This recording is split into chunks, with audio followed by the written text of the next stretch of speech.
aha si Kimironko ko numvishije Jean Claude ngo atuye Kimironko wamuhamagara wumva ko yangurira n'akana banze yaragafashe eka muhamagare numva Hey! Haye mite bami. Allo Jean Claude Salam ni boss kwa muhungu iwanyu nari ngeze Kimironko kandi wambwiye ngo niho usigaye kure niho ukiri ambwiye se nkakugeraho ukangurira akana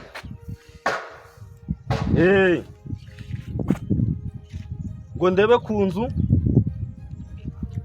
y'itaje irange ry'umweru ndi kuyibona imbere reka nkugereho naribi sohoka naribi ndahita nkubona reka sohoka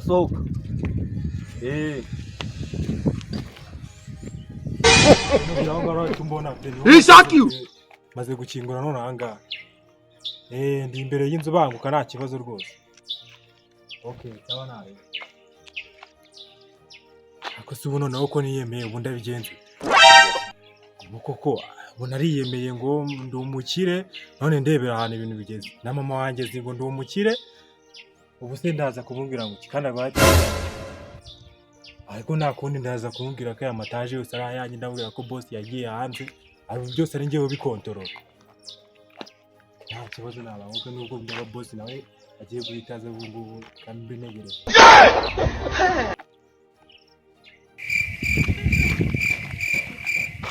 Jean Claude bimeze bitari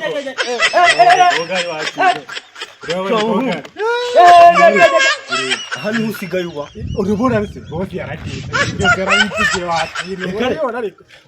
ntabwo nyisubiye mu cyaro biki ntabwo nyisubiye mu cyaro se ariko sama nk'umuntu w'iwacu twakora nimba ndi uwiwanyu rero reka manze nkubwire uri kumva ibi boss araminsi igihe nawe mbijera uri kumva mbere yuko mbishaka ntago mu bantu bibacu ntago urimo sobinzo uri inshuti yanjye ndagukubita karufuro ari ubu wicayeho buri kumva wamfashe nk'umuntu w'iwacu nk'umuntu twakora iwacu se umuntu w'iwacu wamfashe kibazo nakavuga kariya magare mama mubwira ati ntago ngaruka uri kumva na reka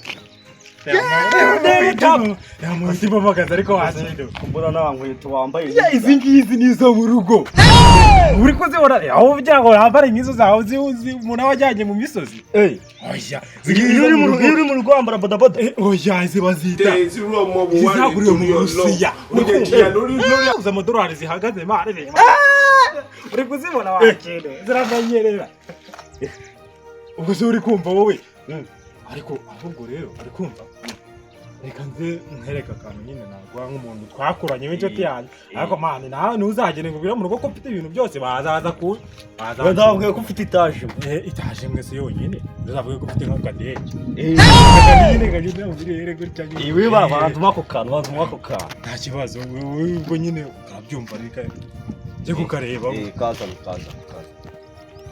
kamuza nako nawe nk'umuntu twadukumbara ndetse tuganira akantu karaza mu kanya mwana ntubibona bantu bakaza nyine akantu karaza mu kanya tumaze kuganira kuko nayo nagukumva ese urabona wajya kunywa akantu nzanga nkavuga ngo tuganire ko waba ufite inyota uri kukarohayo oya ndabanza nkamwe bantu ndabanya cyane ndabazi rwose dore ko munywa nk'imodoka zinashaje uretse tubanze tuganire mu kanya utaba uri wagaramye ukabura uko unganiriza kandi nari nkukumbuye kwambwiye ko ufite ibintu ukaba utangiye kunyurira ibintu birahari wowe ubanze rero bwa amataje yo riko ajya nari ngera ariko gatoya ntabwo ngiye kuza sibyo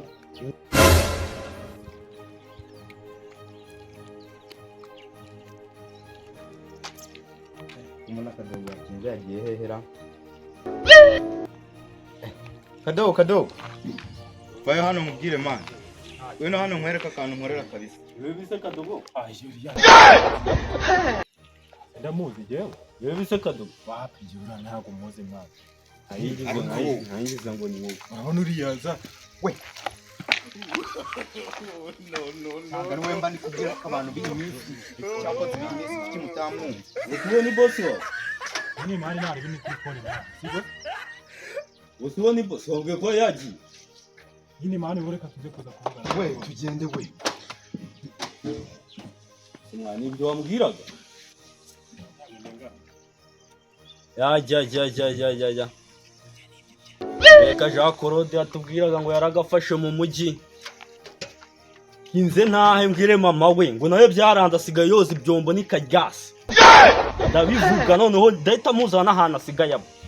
Baze bahita bahamukura. Yaratubwiraga ngo afite amataje ngo bamusigiye amataje. Nze je namite mbwira mama we kari karyasi noneho. Ndahita muzana ahantu aba nahabonye. Ngiye kuzana mama wawe hano sha. Nubu nande wambeshye wanayo watumye nk'umwanya wanjye. Kanjye kumuza.